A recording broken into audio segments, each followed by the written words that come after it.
আল্লাহ রসুল বলছে এত সুন্দর আরবি বলিস, শিখলি তো শিখলি কোত্থেকে, তোকে কিছু আরো জিজ্ঞাসা করি। লিমান তাবুদ, ইবাদত কার করিস? তো গুইসাব বলতেছে ফিস সামাই আরশুহু, ইবাদত তো ওনার করি যার আকাশে আরশ, ওয়াফিল আরদি সুলতানুহু, জমিনে যার রাজত্ব, ওয়াফিল বাহরি সাবিলুহু, সমুদ্রের ভিতরে যার রাস্তা, ওয়াফিল জান্নাতি রহমাতুহু, জান্নাতের ভিতরে যার রহমত, ওয়াফিল নারি ইকাবুহু, জাহান্নামের ভিতরে যার শাস্তি। বলছে মান আনা, আমি কে? বল না।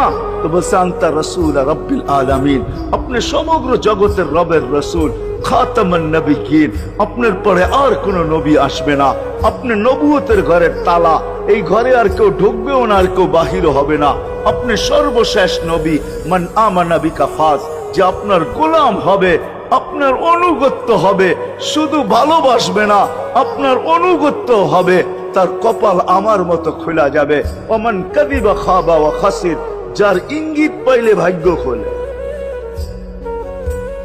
হায় হায়, যার শরীরে টাচ লাগলে ভাগ্য খোলে।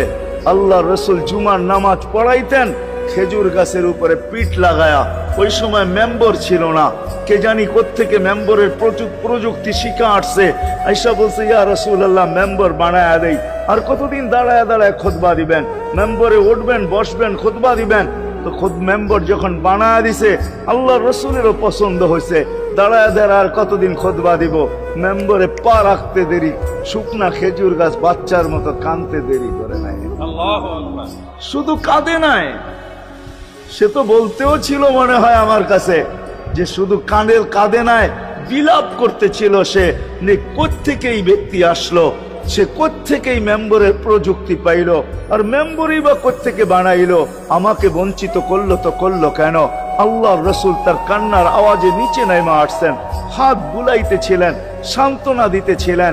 তোকে ছোঁয়া দিতে থাকবো, পায়ের নিচে রেখা দিব, তোর গায়ে ছোঁয়া দিয়া মেম্বরে উঠবো। আল্লাহ রসুল শান্ত করতে পারেন নাই। সর্বশেষ যখন বলছেন তোকে জান্নাতে নিয়ে যাব, তুই দুনিয়া আমাকে খেজুর খাওয়াইতে পারিস না, জান্নাতে নিয়ে যাব, তুই জান্নাতে খেজুর দিবি, আমি মন বড়া খাবো।